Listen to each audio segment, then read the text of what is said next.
Blog Talk Radio. You're listening live to an edition of ATL Prime Sports. Todd Corder here in Atlanta. No JJ today, no Wayne. It's me and Mark Mancini. Mark producing the show and co-hosting from Los Angeles. You can get a hold of us all at ATL Prime Sports. Myself at Corder Todd, JJ get you one, Wayne at RWY Jr., and Mark at Mancini Media. Our special guest today is LeeAnn Herring. She is the Director of Recruiting at the Rebel Walk. She's also the Senior Editor of Main Event Sports Radio, and she's also a content writer and covers the National Football League. And LeeAnn, thank you so much for coming on the show today. Really appreciate it. We'll go ahead and get started with our first game. The Dallas Cowboys tomorrow night at Tampa Bay. Dallas, Dak is back after his injury last year. The defense was atrocious. Now they're playing the Super Bowl champions and the GOAT in Tampa Bay. Big task for Dallas. They're an 8.5-point underdog. How do you see this game coming out? Man, it's going to be a real tough one for Dallas, like you said, with the defense. But let's talk a little bit about them. Them traveling to Tampa Bay, like you said, defending Super Bowl champions. They say in football, it's a lot where your matches are, but more importantly, how quickly your opponents can expose those weaknesses. And the Dallas Cowboys sure do have a lot of weaknesses that they're going to have to really make up for. And they're coming off a really disappointing season. You know, like we said, Dak Prescott is back. He seems to be fully recovered from his broken lower leg. However, the Cowboys are going to have really two significant issues on the O-line. Of course, they're going to be without left tackle Tyrone Smith. He's questionable for the game. And more importantly, they are going to be without their all-pro guard, Zach Martin, due to COVID protocol. These are two significant obstacles with the offense, if they didn't already have enough, are going to be faced. And, like, when you hear, you know, Zeke Elliott talk about it, how significant and vital Zach Martin is to that front line for them, taking that out is going to be a huge, huge difference on their game tomorrow. Now, going on the other side of the ball, that Dallas Cowboy defense, you just already mentioned it. I believe last year they came in at 28th in scoring allowed, and there's only 32 NFL teams, so you can do the math there just exactly where they stand. It is at the very bottom of points allowed by their opponents. You know, and they're going to have to face the number 3 best scoring offense in 2020 in the Tampa Bay Buccaneers, which, you know, can hit you and they can cut you in the air and they can cut you in the ground, you know, with Mike Evans and Gronk and Goodwin. And also we can't forget Antonio Brown on that bus offense, you know, and the team can also cut you apart on the ground game with running backs like Fournette and Ronald Jones II. You know, all of these pieces are going to be huge mismatches for the Dallas Cowboys in this game. And like I said, having to face the team that's the 8th best scoring defense in 2020. And another significant part is, like I said, the Cowboys have a lot of questions, especially on that O-line, where you have the Bucs on the opposite side of the spectrum that are returning 11 starters on offense and defense, which is really unprecedented considering the day and age of free agency right now. Like I said, they basically have a talent. That's an excellent point, LeeAnn. That is a great point. You don't see that. It's been a long time. I believe the last Super Bowl champion to get all 22 returning, it was in the 70s, and it was, if I'm not mistaken, it was Pittsburgh in the 70s. Let's go on to the other game. I only got about 2 minutes on each one. Philadelphia at Atlanta. You know, the Falcons, they got Matt Ryan back. No Julio Jones. The Eagles, their quarterback situation, they'll be going former Alabama quarterback Jalen Hurts. They did pick up Minshew from Jacksonville, but the RPO hurt Atlanta last January. That's one thing that you got. The Falcons are going to have to stop. How do you see this one coming out? Man, like you said, it's going to be two teams. The Falcons, you know, having a lot. I mean, they have a great franchise quarterback in Ryan and Matt Ryan, and like you said, and then you got Jalen Hurts on the other side. I think it's going to come down, like I said, to put it to being more productive in defensive fronts. I think a lot of these teams in this first game. This is the one game that I didn't break down too much on this one. I broke down Pittsburgh and Bills instead. But you know, I like Philly. I like Philly in this one. I think Atlanta won't be too far behind, but I think that they still have a lot of the pieces. You guys mentioned it. You know, having a backup quarterback. Y'all mentioned was it last show about possibly Cam Newton and things. I think Atlanta always has the pieces of the puzzle. They just don't gel well in there. And, you know, I think I'm going to have to go with Philly on this one. Well, you know what? We all picked the Falcons, but we'll see. That's going to be an interesting matchup. You know, Darren Sproles is going to be a handful to stop. Let's see if the Falcons can stop the 35-yard or 35-year-old running back, and let's see if that Falcons offensive line can keep Matt Ryan upright, because that O-line gave up over 40 sacks last year. Let's go on to the Jets and Panthers. This is the Sam Darnold Bowl. It'll be Sam Darnold versus his old team, and the Jets, they've got the number 1 pick with Wilson at quarterback. How do you see this one shaking out? Jets and Panthers, like I said, I wish I would have done these 2 games. Like I said, Pittsburgh and Bills. Jets and Panthers, like you said, it's going to be an interesting matchup. Again, I wish I would have been better prepared as far as the stats on both the teams and everything. Jets and Panthers. Let's see. I'm gonna go with the Jets on this one. I'm gonna take my upstate teams. Like I said, you got a new quarterback. You got that number 1. You want to see how they're gonna shake it off, how they looked in the off season. I think this first game is still gonna be. You got to gel the wheels and everything. So I'm gonna go with the Jets on this one. All right, let's go with the Packers and the Saints in Jacksonville. As you know, the Saints are going to have to relocate because of the hurricane. They will not be able to play it in the Superdome. The Saints have a new quarterback this year, Jameis Winston. He came off 2019 throwing 30 interceptions to Tampa Bay. His last pass that season was to an Atlanta Falcon for a pick 6, which ended the season. Jameis Winston will be the Saints quarterback. No longer Drew Brees is there for the Packers. We know who they've got. They've got Aaron Rodgers, and this is a huge game. A lot of expectations in Green Bay. Your thoughts on this? I think this is another, for both teams, it's emotional. It's going to be one of those emotional games. Yes, you have all the football changes in both of them, but, the Packer with Aaron Rodgers especially, they've had an uphill road as far as, keeping him and those things. So I think that's going to be an interesting thing to play out. I'm going to go ahead and go with the Saints on this one. I say this is a real emotional game. I think the Saints always play well, especially given the fact that everything that's gone now with NOLA, with Hurricane Ida and all that. The Saints usually are a good team to rally on. And Jameis Winston last week really showed, that kid when, people remember him, of course, for his highs and stuff, and of course, some of those things off the field. But I think he's finally coming to his own, and I think he's found it with the Saints. And I think just they're going to gel really well, and he's going to carry that team. So I'm going to go with the Saints on that one. All right, we'll go now to before we go to the Steelers and the Bills. Aaron Rodgers needs 10 touchdown passes this season to move into 5th all-time. He currently ranks 7 at 4-12. We'll see how many games it takes him to get that. And then we'll go to our last matchup, Pittsburgh and Buffalo. Buffalo, a 6.5-point favorite. There was questions whether T.J. Watt was going to play, but according to Mike Tomlin, he expects him to play. He has been practicing with the team. He's been at camp due to a contract situation. They're trying to re-sign him, but he's been there individually working out. He's in great shape. Pittsburgh, the big 6.5 dog, like I said. We all know about the great quarterback of the Bills, Josh Allen, but this is Ben Roethlisberger. He's 40 years old. He's got a sour taste in his mouth after getting eliminated by Cleveland last year. A lot of folks don't agree with me, but I see a resurgent Pittsburgh team that has a very good defense, and they're going to get after Josh Allen this Sunday. What do you think? I'm right there with you. Like I said, the Steelers may be on the road traveling to Orchard Park. The Steelers started out 10-0 last season. Down the stretch, they went 5-6, and like you mentioned, that Cleveland Browns game in the opening round of the playoff, losing to them, left a real sour taste in their mouth. They are going to have a significant loss at one of their two linebacker spots. They lose Bud Dupree, of course, to free agency to the Titans. You talked about T.J. Watt, but it looks like I said, they're going to be their only proven pass rusher. And as we all know, the Steelers have always been known over the last, over 20 years since they were under Coward. When they had Kevin Green, the Hall of Famer, and Greg Lloyd out there, they've always been known to always have those dynamic pair of outside linebackers. So it's going to be really interesting to see that shift that they're going to make on defense, with T.J. Watt being, the only proven outside linebacker. But I think that they're going to adjust real well. And like I said, when you play that 3-4 defense, you want both outside pass rushers to combine between 20 and 24.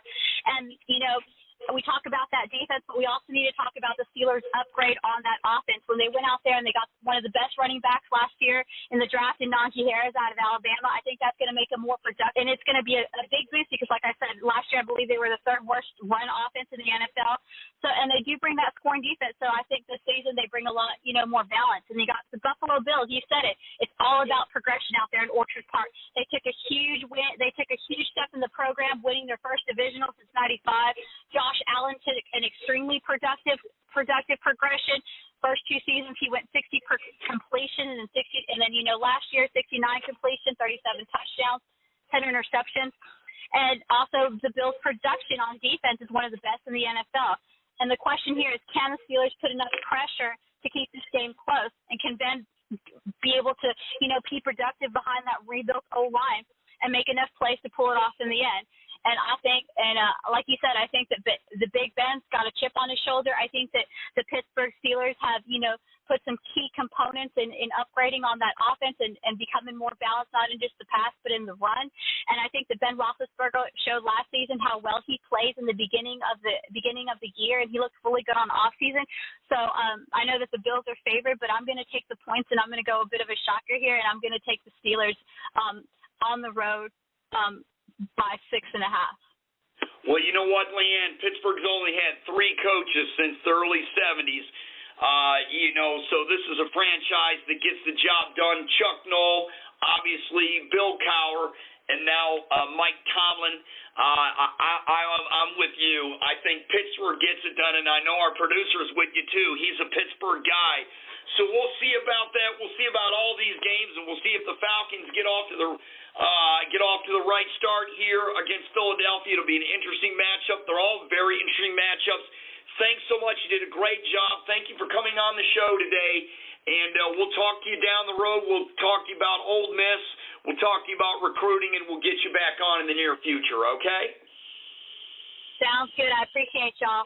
Bye, I Toddy. appreciate you, too. You take care. That's LeeAnn Herring, Director of Recruiting at the Rebel Walk, covers Ole Miss sports, Senior Editor at Main Event Sports Radio, and also a content writer for the National Football League, and she's on the road quite a bit. And I'm sure she's heading up to the Dallas-Tampa game tomorrow from South Texas. Thank you, LeeAnn, for coming on. It's me and Mark Mancini. The rest of the show, Mark from Los Angeles. I'm sitting here in Atlanta. We're live here on ATL Prime Sports, and let's switch over from the National Football League and let's go to baseball. Mark, it was a great day for baseball today. They had the Hall of Fame Commissioner Marvin Miller, a fantastic commissioner, was inducted. Of course, he passed away, so Donald Fear gave his, spoke for him, and then, of course, the famous Brewers, Cardinals, and Braves catcher Ted Simmons, who went in as a Cardinal. And you know what? Ted Simmons, Mark, was a guy that started analytics before analytics got started. And, of course, the outfielder Larry Walker, a 5-tool player, started his career in Montreal. He wasn't even drafted. He had to sort of walk on. And then he, ended up his career with the Rockies, and he went in with a Rockies cap. And, of course, we're saving the best for last. Derek Samson Jeter, who played 20 years for the New York Yankees. When you look at Derek's career, Mark, you started off in '96 with the Jeffrey Mayer homer versus Baltimore, and the 2000 Subway Series against the Mets, the flip against the A's in 01, Mr. November against the Diamondbacks in 01, the dive against Boston July 1st, 2004, the stadium farewell base hit. Of course, it would be hit to right field, that Jeterian swing. The Yankees, hit King back in September of 09. The fifth ring back in November of 09. That was against the Phillies. His 3,000 hit off the Rays, off David Price. That was a home run. 1996 World Series against Atlanta and 99 to beat the Braves twice.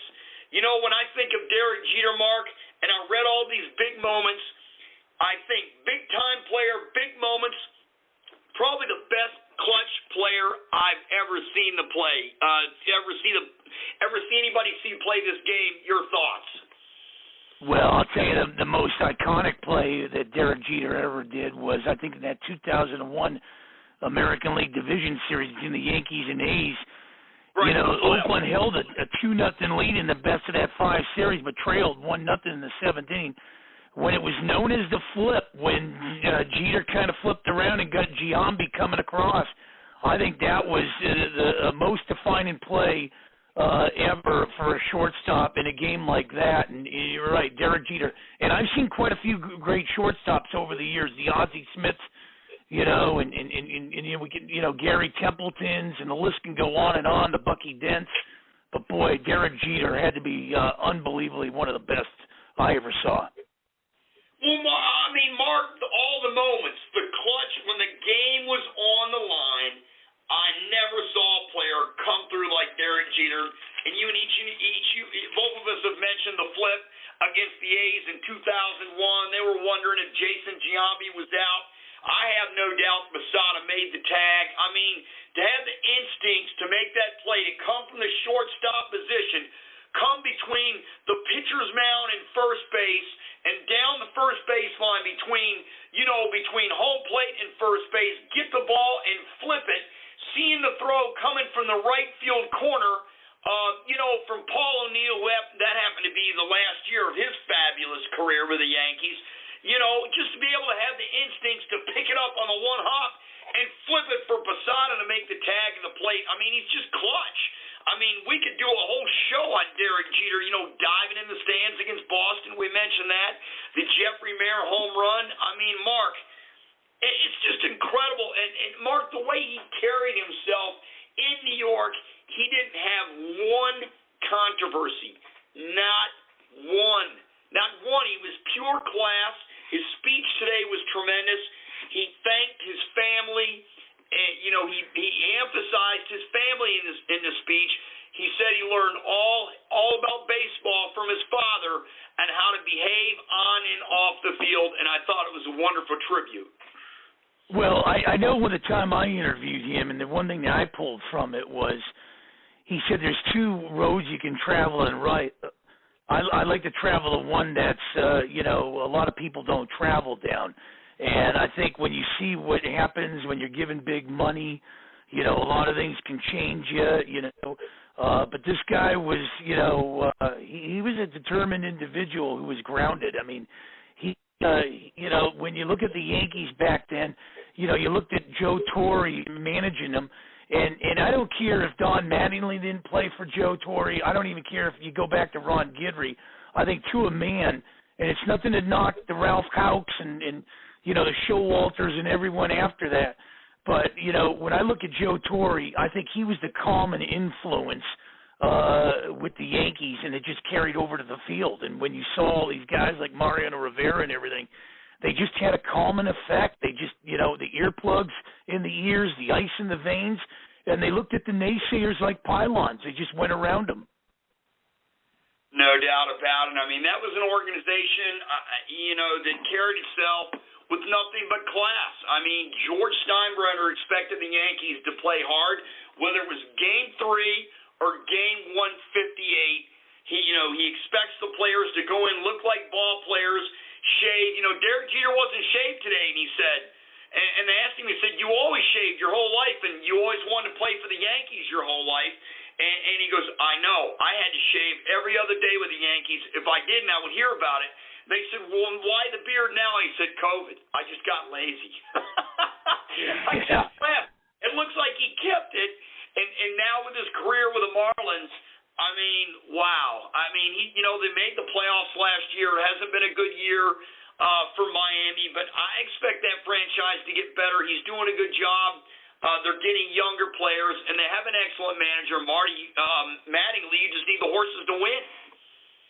Well, not only that, when you look at it, I think of Magic Johnson, who was a great basketball player, in the NBA, and then he became a coach, and he couldn't get the people to buy into the system. And the first thing when I look at Derek Jeter down there in Florida, you're expecting the Marlins to be, on the top of the standings here, and I know they had a nice run last year in the COVID year, but I just don't understand the players not buying into a system like this.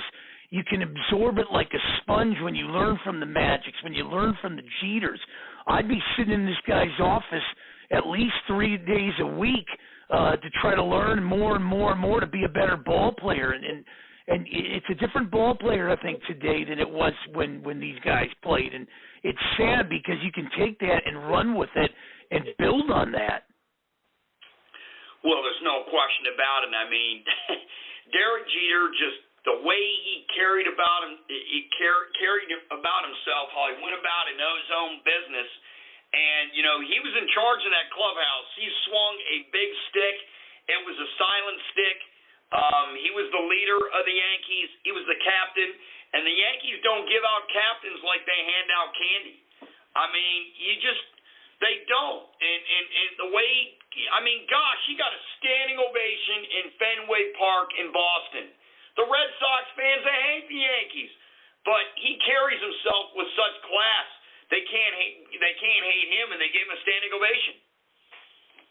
Right, and that's the thing. And when you look at guys that have played in New York, you think of guys that couldn't survive that New York limelight. Case in point was Ed Whitson. When you looked at, the late Hideki Arabu, I mean, these guys just couldn't grasp it. And it's sad when you come to the Big Apple, it swallows you. It eats you up. And we've seen this even in hockey. Jaromir Jagr came to the, from a small city in Pittsburgh to the Rangers. And, and then some can grasp it. But then the others, I don't know what it is. I haven't quite put my finger on it. I don't know if it's the bright lights, big city, and you get more money, but they seem to get swallowed up like in a manhole or something.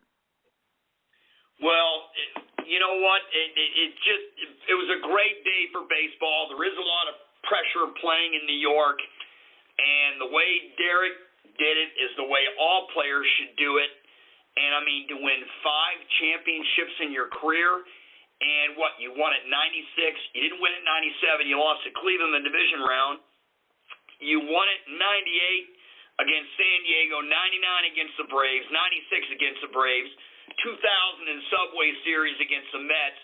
I remember when Steinbrenner was, really nervous, and Jeter said, George, he goes, boss, we got this. We got this. And sure enough, his home run there in Shea Stadium set the tone for the series. They did lose it in 0-1 against the Diamondbacks. That was the 12-time bouncer off Mariano Rivera that won it for the Diamondbacks, and they had Schilling, and they did a great job, Schilling and Randy Johnson on that team. And then, of course, 03 the Yankees lost to the Marlins, and Miguel Cabrera, who came up and was a rookie and came up and had a great series.